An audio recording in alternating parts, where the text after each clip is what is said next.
Hey, Fight Fans, look back, Curl Cruz MMA. Today we got a treat for you. Today we got one of the toughest 145ers in the division. He is the Texas Kid, getting ready for his second fight in the UFC, October 11th, fighting Lucas Almeida. He is a friend of the show. He is Mr. Michael Aswell. Mike, what's going on, my friend? How are you?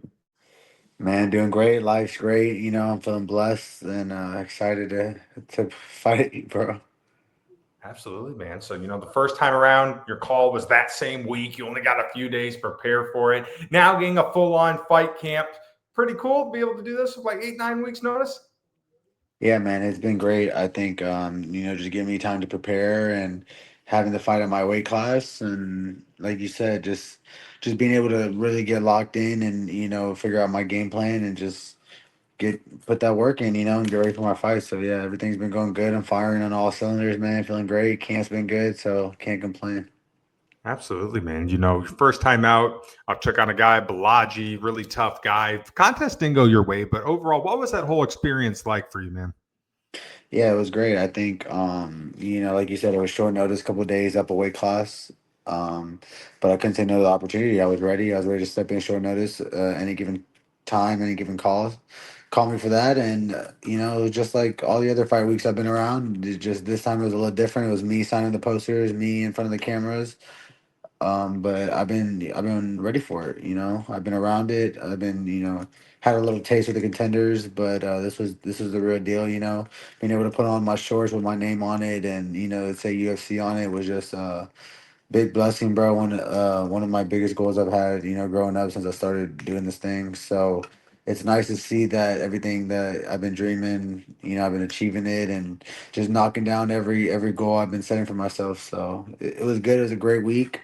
Wake up was easy. I was up a weight class, so I didn't die too much and lost the fight, but I think I gained a lot of respect from a lot of people and it was a good fight, winnable fight, and I just had a couple of days, probably a little more if I did a little more here, a little more there, could have probably swayed the judges, but had a great first round, and showed what I'm all about. So overall, can't complain. Well, it didn't go your way that night. You did make history. First fighter to wear the UFC debut patch. That's going to be Mhm. in the trading cards. You're a card guy. You collect the little Josh Van action. Are you Yeah, going to hunt down this card? Are you on a mission to find it when it comes out? yeah, man. I mean, I just got into business, with my buddy's dad, and we're running a new card shop slash card opening, card breaking, called the agency. So I'm gonna be opening UFC cards, and one of the biggest things was, I wanted to do this just so I can hunt for my cards. So yeah, we're gonna be on the hunt for that once all that comes out and stuff. So, but yeah, I've been live trading and live streaming UFC cards, and I'll probably get into some football and some baseball cards. I love all sports, and I got a lot of buddies playing professionally and stuff too. So get them on the stream, get them on the card, and probably have a good time. So it'll be fun. Obviously, since you started becoming the UFC, starting to get a name of yourself, you're getting recognized in public now. People wanting to sign stuff, people do pictures. Have you signed any weird stuff yet? Nothing weird yet. Nothing weird. Yeah, everything's been pretty normal for the most part. Some notepads, some shirts, and shit like that. But we'll see. Probably Brazil might get a little weird. So, when I look at you, man, I see a couple comparisons from guys. From the personality standpoint, you're a dog, man. Any place, anywhere, anytime. I see the Diaz brothers there. By the way you fight, I see total Justin Gaethje, nothing but action. Do you think that's fair comparisons? Yeah, that's a great comparison. I think we're all Mexican too. I think Gaethje's like half. Yeah, but I mean, I think I try to be exciting like Gaethje and try to bring a fight every time I go. I'm trying to not get his hit as much as he was, especially the World Series of fighting and coming up. Since the Michael Johnson fight, all up until now. So yeah, man, I got that attitude like the Diaz brothers, just not really give a fuck and just kind of just do what I do and have fun with it, man. And try to do it my way. But I'm a little more tactful. I think I'm a little more try to be well put together and articulate and stuff. So we got to still be savvy on the business aspect of things too. We've talked about before on the show how fighting a lot more mental than it is physical for you, man. You're very calm, you're very composed, you have that killer instinct always. Has that come naturally? Yeah, man, I think it comes with the confidence in myself and the confidence in the work that I put in. Just, it's been years. I've been just training. I never knew I was training for this goal, but just, growing up, I was just always running hills and always doing more and always, trying to do that. You try to go that extra mile. And when you have confidence, in the work that you put in and know that, hey, like I did everything that I could, I left no stones unturned, and it allows you to be so fluid and so confident and so calm, because it's, you did your time, you did everything you needed to do, so now when the opportunity presents itself, the placement of where you put yourself, it's time to go, then I don't need to be all crazy. I don't need to be all super excited. I've been there, I've done that, I've been ready for this. So, now it's just time to go and flip that switch. You train over in Texas, Daniel Pineda, and I really feel like your gym is becoming a powerhouse here. We're starting to see names from it now in the UFC. Obviously, Josh Van, one of the biggest 125ers in the sport right now, going to fight for a belt here soon, probably. Mhm. Yourself, you're in the UFC. You got Alden Correa made his debut, spectacular fashion. Justin Torres fighting on the Contender Series tomorrow night for a chance to get in. You have Hector Scenes. He's probably going to get in there at some point. What's it like part being this team now? I mean, it's great and it's beautiful. Me and Josh have been talking about this since I've got over to 4 ounce. Probably, I'm coming up on 2 years, and I remember I was, in his corner when he lost it, or not in his corner, but I was at, in Colorado when he lost to Johnson, and I remember the next fight I was with him at the Spear, and we're talking to each other, and it's like, hey, brother, we're about to take off. Like, this is about to be the start of our run, and I'm gonna get this win. I'm gonna do our thing, and then you're next, and then, the gym after that is just kind of been falling into place, and everyone's, believing in what we're doing and seeing the work that we're doing, seeing, how everything's just kind of unfolding, and when you see people around you being able to do it, it makes it more real a little bit. It's like, oh, okay, like this is very attainable. I'm doing exactly what these guys are doing. Why can't it be me? And it can be. It's never, that's never a question of. I think the question is just, if not when, why not now, or what, just a matter of time at this point. So it's beautiful to be around. The gym's popping.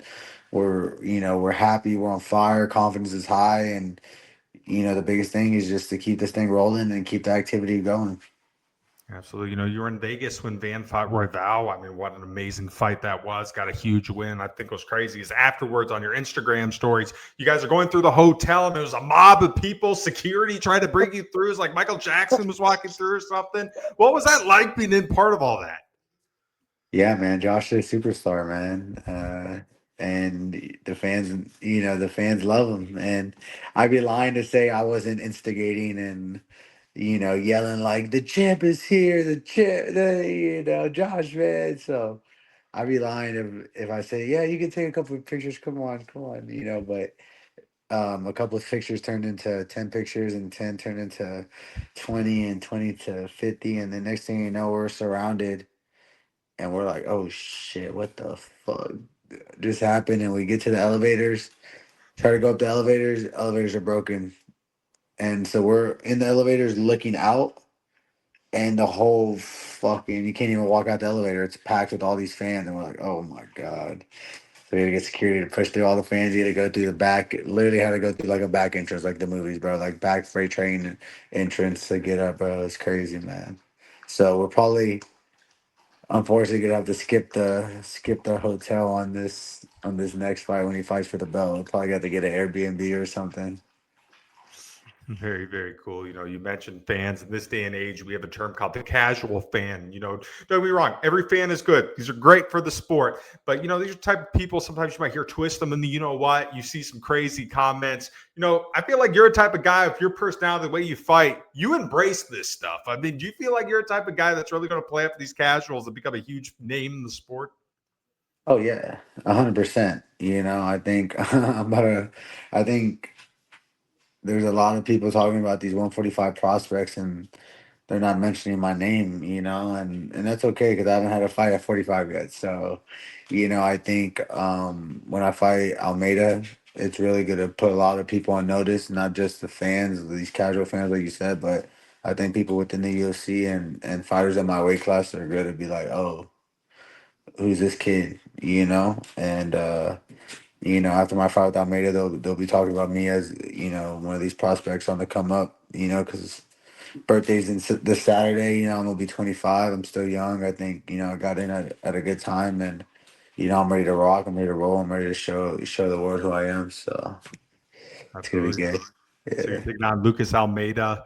Overall, what do you think of him as an opponent here? A guy I think going into a sixth fight in the UFC. yeah, man. He's a game opponent. You know, he's a vet. Um, hasn't had the best run in the UFC. You know, it's a tough business. You got tough fights. You know, and he's fought some tough dudes. So he's got the experience for sure. He's gonna be fighting at his hometown, and I think it's a great matchup. I think we match up very well. I've watched him fight. You know, very strong kickboxer. I just think that you know I have what it takes to take him out. You know, UFC obviously some of the best matchmaking in the world. When I saw this one, I got super excited. I just see Yeah, fireworks, fireworks, fireworks. Could you see a fight definitely of the night contest here?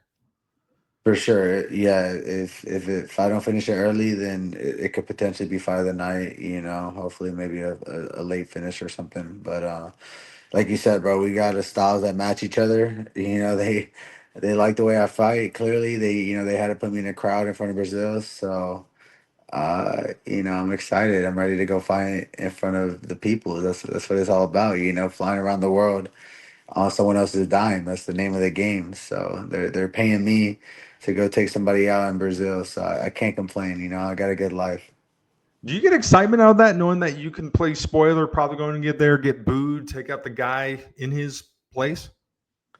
Yeah, man. I mean, I get excited for it all. You know, being able to go to Brazil, being able to travel, being able to take out the hometown guy. You know, it's all beautiful. I think.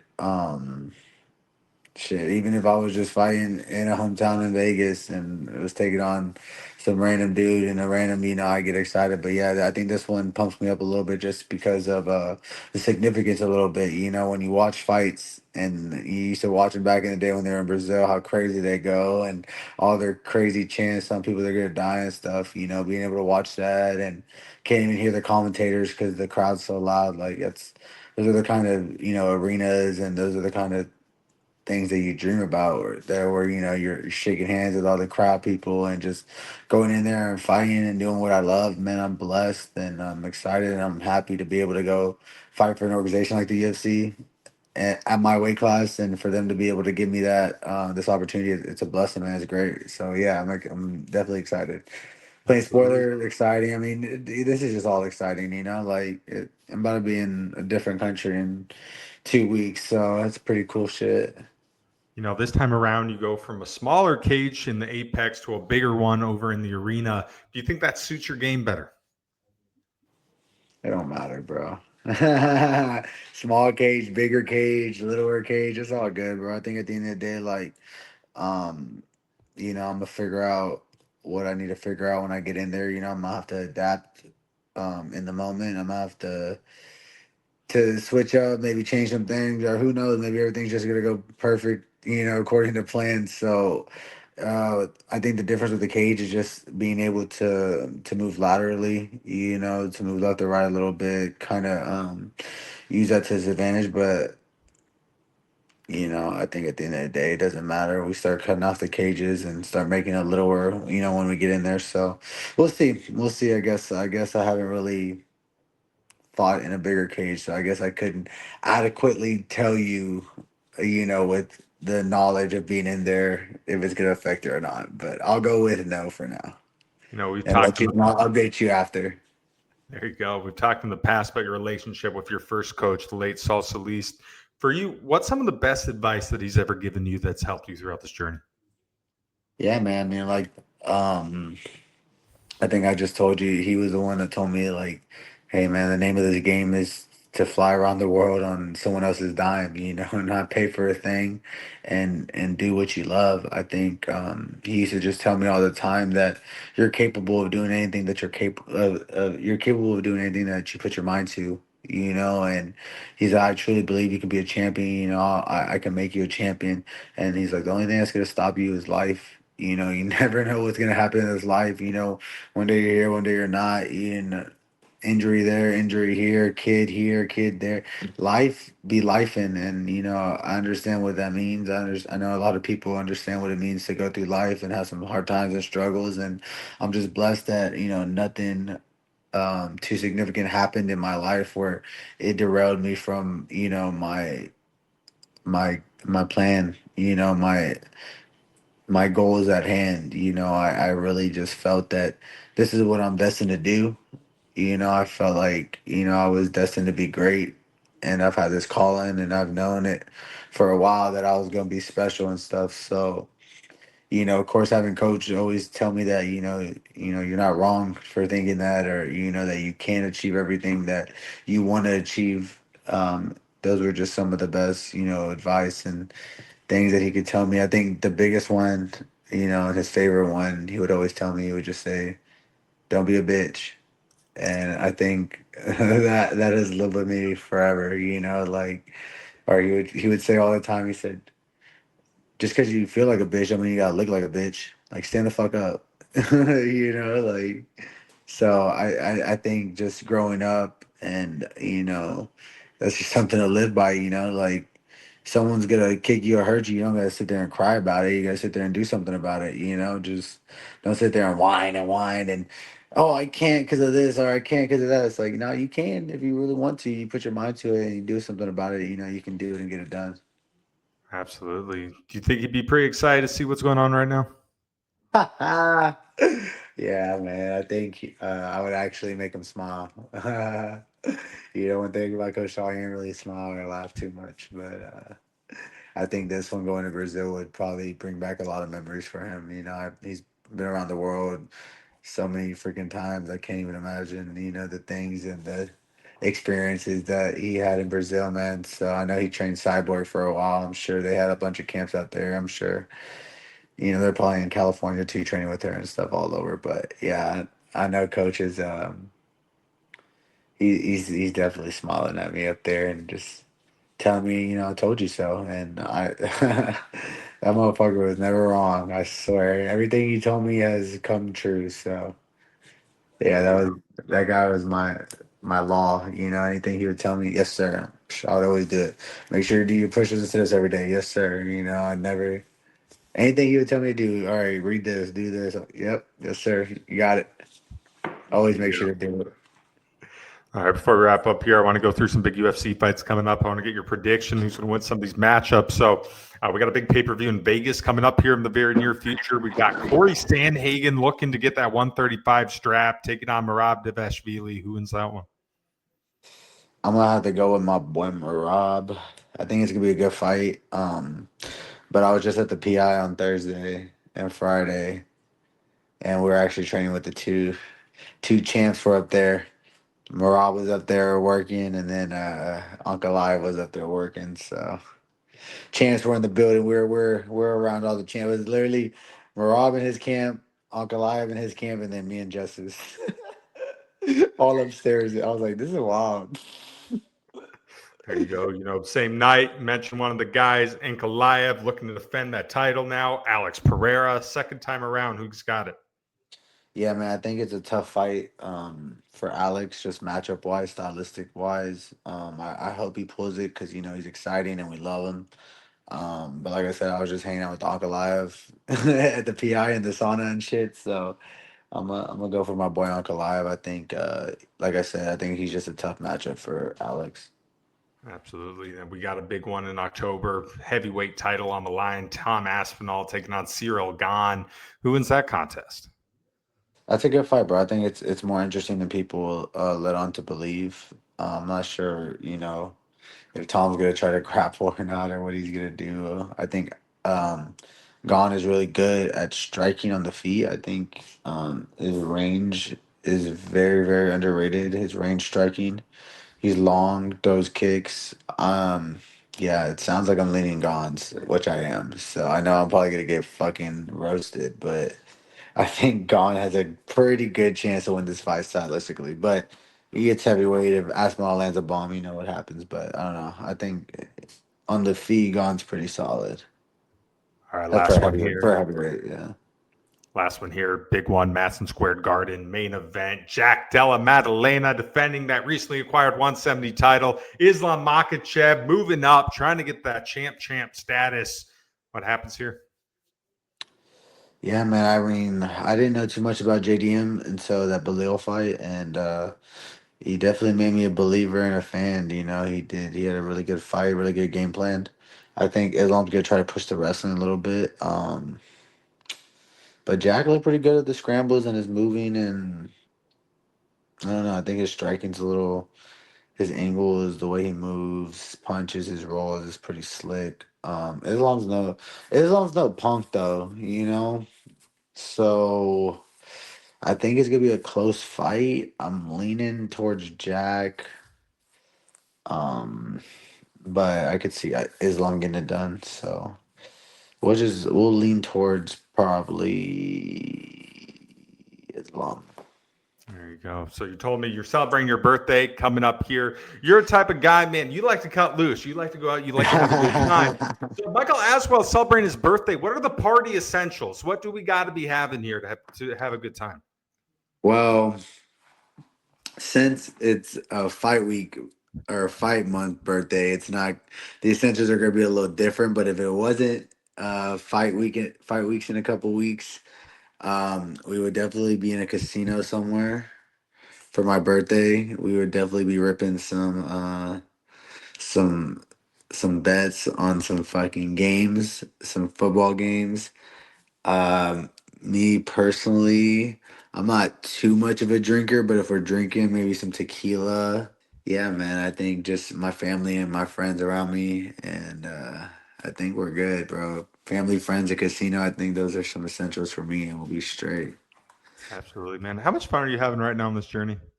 I don't know if you could tell on my face, but it's unreal, man. It just when you look back and you just see all the things that you talked about, when you're 16, 17, and at the time you're thinking, oh, this is so silly, or people are telling you like, bro, do you even know how hard that is to do? Like, there's no way. Like, are you sure this, like, you want to do this? Da da da. And like sitting back and just going over all the goals that I made when I was 16, 17, and being able to check them off, it's a blessing, and I'm just so happy, and I just try to keep that positive energy at all times. Just I don't like to be negative or sad. There's no um reason or need for it, really. We can choose to be happy, or we could choose to be sad, and I just choose to be happy. And I think it makes life more enjoyable. I think it just makes me feel better when I'm happy and I'm smiling. And this journey's been, like I said, a lot of people don't even get the opportunity. And the fact that everything's been working out as it has for me has been a blessing. And I'm just trying to just keep putting in the work and just not let it for granted. And some people do get this opportunity and they don't do much with it. And I just want to make sure that I'm giving everything that I got to this game. This game takes no prisoners, and it's a ruthless game. So um in this game that we play, it's tough. So I try to just smile through and be as happy as I can, because there's gonna be some days where it's miserable and it's not fun. So yeah, man. To answer your question, I'm having the best time of my life. When are we going to see this Michael Aswell Full Send Nelk Boys collaboration? Is this coming in the future, hopefully? Yeah, man. I think we're close. I had some people hit me up saying they're going to Brazil. I think they're affiliated with the Note Boys, like a betting company, and they want to hang out and film some content. So we'll definitely do that, bro. We'll definitely chop it up when I'm down there, and yeah, I'm sure it's gonna be sooner rather than later for sure. Let's go. All right, Mike. Last question for you, my friend. I think you know what's coming next. In the perfect world, what is the outcome in Brazil, October 11th, when you make your turn to the UFC against Lucas Almeida? Yeah, man, perfect outcome. I finished him quick, first, second round. Finish him, get him out of there, get 50K, and hop on the mic and let them know I'm trying to fight in December with my boy Josh, when he goes and gets that belt. So that's perfect world. That's what we're manifesting. That's what we're envisioning, and I think we're gonna have a really good chance of getting that done. Absolutely. Well, hey, Mike, man, thank you as always for the time. Really enjoyed talking with you, and I wish you nothing but the best, brother. Appreciate it, bro. Absolutely. That's it for us now. I'm Carl Perez. He's the Texas Kid. He is Mr. Michael Aswell. You can see him fighting soon. Brazil, October 11th, taking on Lucas Almeida. Take care, fight Yes, fans. sir.